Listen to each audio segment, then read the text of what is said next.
My name's Shane, and this week's video, which I have been procrastinating and putting off, is about 2 years worth of waiting. 2 years. So, I'm putting the head on, and I'm very happy about it.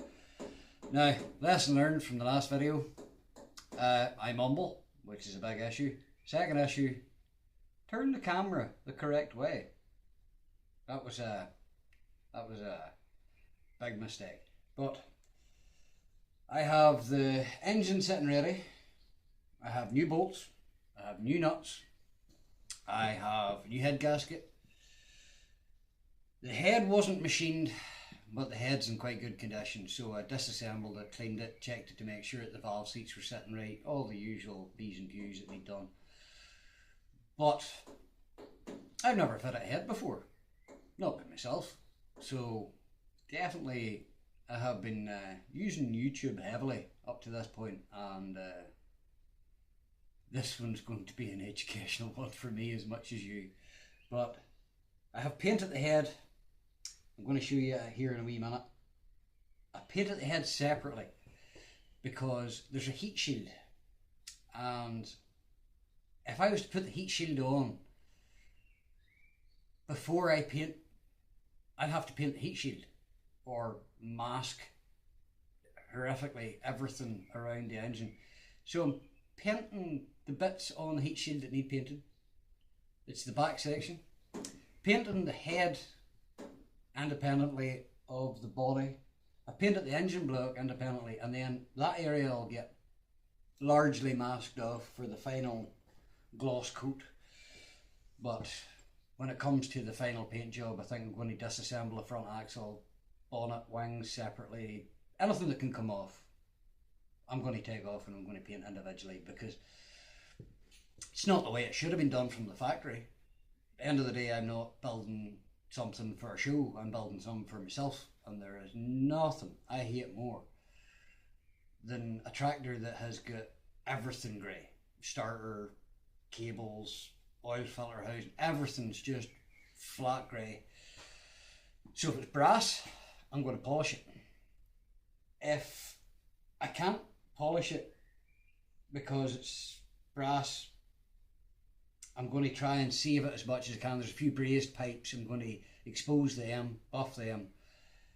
But with the main parts of the engine, the only parts that I'm not painting, I'm going to nickel plate. And that's a conversation for another day.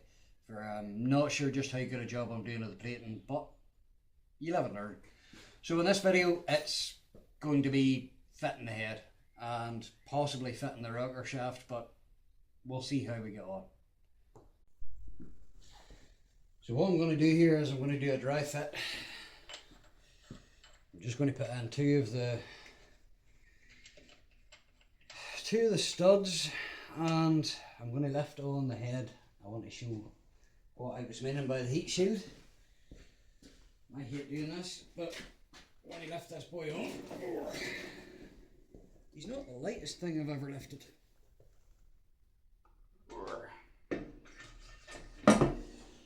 So you can see the head sitting on. What I'm trying to describe is, this is the backing plate for the heat shield. Now, I have consulted as many people as I can on this. There's a part of me thinks that's wrong, because from what I have been informed, I torque down on top of them.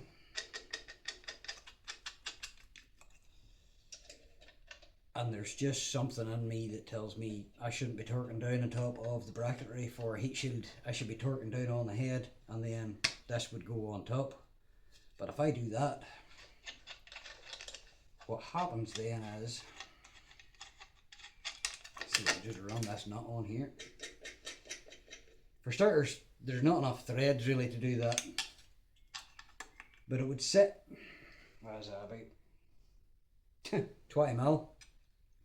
It sits a brave wee bit up above the head, and it just doesn't look right. So I'm going to go with what I was told, and hopefully it's right. Now, I watched Bundy Shed, Australian man there, very good YouTube channel. And in his video, he sourced hardened washers. Now, my head didn't have any washers on it whenever I disassembled it, but it was quite evident somebody has been in mine before. Somebody has... The pistons were 40,000 over. So, somebody's been in there before. But my mindset is, in the years when my father was driving this tractor, there was never any leaks, never any issues, and whenever I got the tractor home from sitting in the field for 30 years and I cracked the head off, there was no washers on it. It's not the right way to do it, but I can't seem to source the right size. Tractor supplies place can't get it. Any of the engine building places around mine can't seem to get the ones in the right size. I have washers, but I prefer not to use ordinary washers because they'll probably crush. So we're just going to send it. Go with what we have. With it being my own tractor, further down the line I decide it's not right, we can take them off, retorque the head nuts, and we can put the washers on, but for now I'm just going to go with it. Although it doesn't look like it from this, those are actually new liners and new pistons, but unfortunately this has been sitting in my workshop now for a couple of months, and there seems to be a wee bit of a surface I don't like, so I'm going to take a wee bit of wire wool. I'm going to just scuff these up to try and take any of those wee... There's nothing you can feel, but visually, yeah, they cost a lot of money. They're supposed to be nice and shiny. They're not nice and shiny, so I'm going to clean them. So, wire wool time.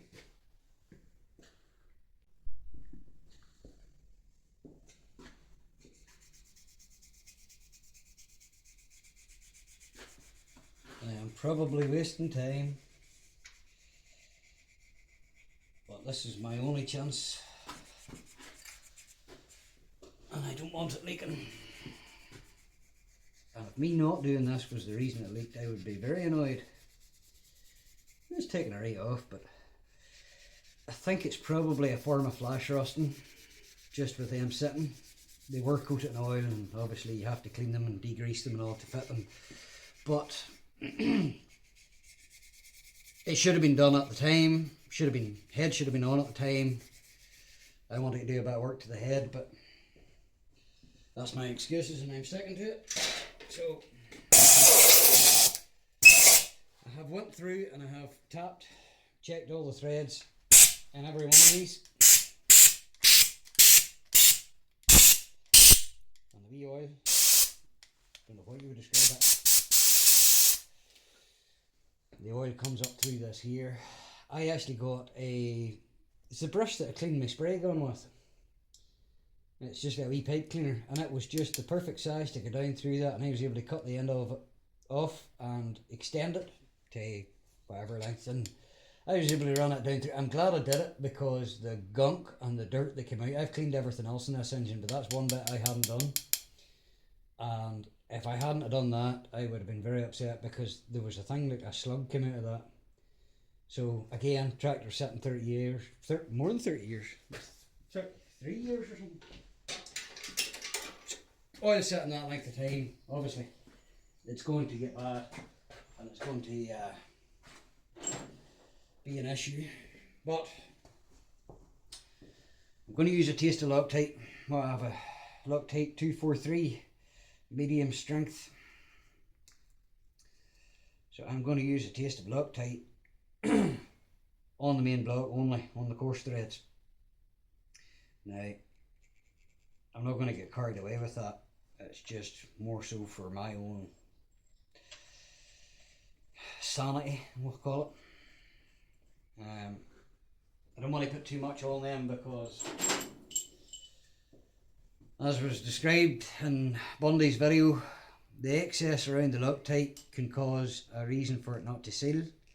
If there was a bulge of Loctite up around the top of the stud.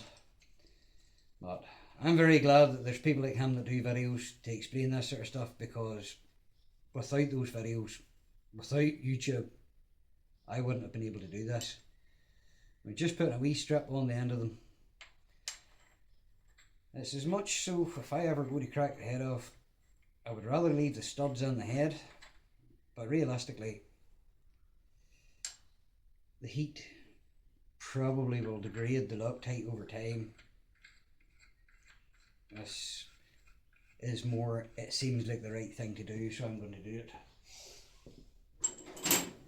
I also put this off for a long time because I thought the head studs were going to cost me a fortune, and they really weren't that expensive. To be honest with you, nothing on the tractor has been that expensive, except for one light on the dash, which was like nearly 50 quid. But whenever you add them all together, you might only spend £15 on this, £20 on that, but when you go to the counter and you've got 20 items, you could spend a lot of money on this. Now, I don't have the fancy tool. There is obviously a fancy tool to tighten this. I am just going for the good old-fashioned method of one nut on top of the other,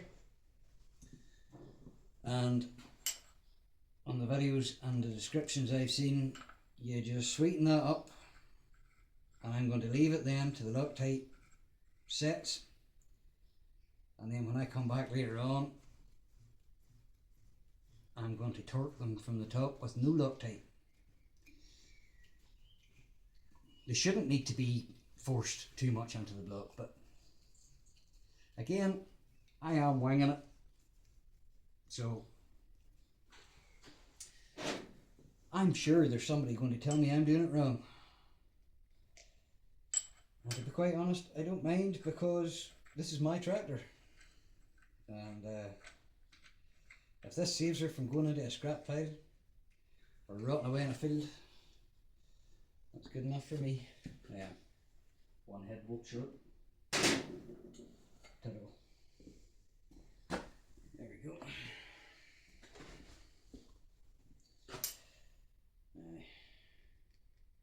The last one in, and then I am going to get the breaker bar, and gently, breaker bars may be a bit excessive, but I'm going to gently tighten these up. I'm going to get carried away with it, but and we'll come back once I have these all sweetened up and go from there. Now I'm about to do something that is going to be a point of contention, that people will say, no, you didn't need that, no, you're doing that the wrong way. What we have is Permatex Aviation Forma Gasket. My head gasket is chloride in it, but this is the way I've decided to do it. It's a preventative measure. That did not want to go the way I wanted it to go. Right. The reason I'm going down that road is because my head is not machined.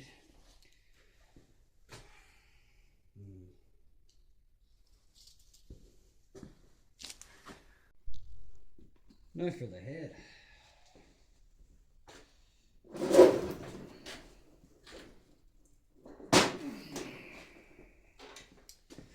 I have a feeling this isn't going to fit as sweetly as I would like.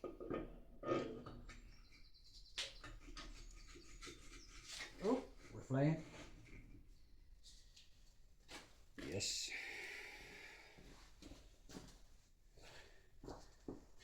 Appears to be down and seated. Nice. Right. That's that bit done. Now this is the part I wasn't so sure about. But it is what it is. Put it on, see what happens. They made a big deal about what way up these nuts were. One side has a flat face and the other side has a rounded face with the writing. The rounded face with the writing should be facing up. I hope I've got that correct. Makes sense. Now, I have the torque specs, and had to convert them into Newton meters. So I'll have to double check what they actually are, but I think I'll go half of the torque spec on the first run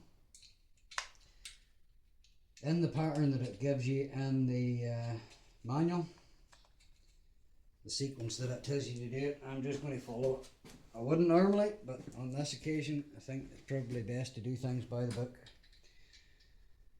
So I'm just going to take a quick read at the book and make sure I have everything in the right order, and then it's time to torque this down.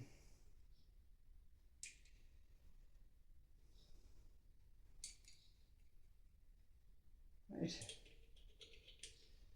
and we'll get a socket and we'll start sweetening them up a wee bit and then torque them. Well, that could have been a disaster. After checking Google, a considerable amount of sources on Google, it's not 75 or 70 to 75 foot-pounds like it says in this book, which is concerning. It's 60 to 65. So it would appear the diesel engine has different torque settings. TVO is 60 to 65, which would stand to reason with higher compression and all that carry on. So instead of being 94 to 101 Newton meters, it is 81 to 88 Newton meters. And the sequence is 40, then 60, then 80. I started at 50. We'll see. Go 65. It's one of those things, to be honest with you, it's always best to check before you start, but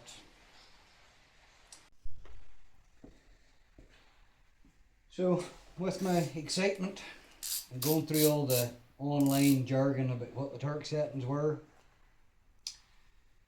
we have had an unfortunate turn of events. It would appear that these three studs that weren't lining up just perfect, they're not holding. So the helicoil set is ordered, and that is very disheartening. But I have a lathe, I have a mill, there's no reason I can't fix it. I just assumed that it would take it. Now I'm really regretting using the Permatex. But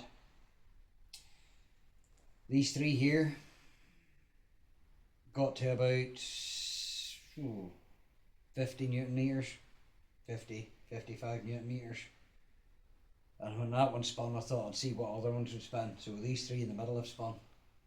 Now, whenever I took the bolts originally out of the engine, they were heavily corroded, and I would imagine that what has happened is there has been damage to the block with the corrosion.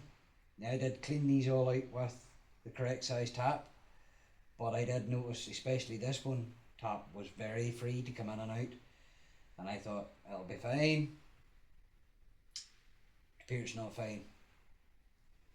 So, I now have to take the head off, take the head gasket off, remove all the studs,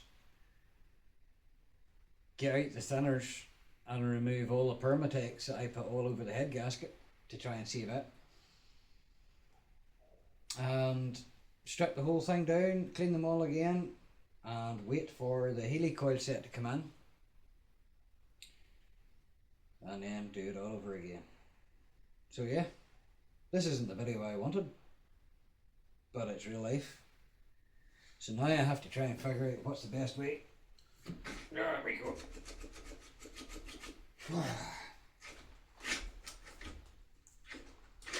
Oh. So the head gasket is now grew onto. I will say though, that's taken a very good hold. I think I will do that again. Just hopefully this time I'll not have to do it twice. So, this boy, and this boy are going to need helicoil. I just hope I don't have to replace the studs now as well, but we'll see. It is what it is. So, I'll come back next week once the helicoil set comes and I'll video me destroying the engine block with a drill. Hopefully not. No, I don't think it should be an issue. Yeah. Regardless of the fact that this video isn't what I wanted, I'd rather be honest about it. So I'm going to put out all the videos once a week. The highs and the lows. So it has sat here 2 years. I've avoided that and turned a blind eye to these 3 studs. That is 2 years. So I should have seen that coming. I was just hopeful. But get these studs out, clean up the head gasket, and I'll come back to you next week. And I hope somebody finds this interesting. But the reason I'm recording this is because I want to be able to look back on this 10 years from now and laugh about this while driving down the road on a tractor. I'm not laughing right now, but I'll fix it.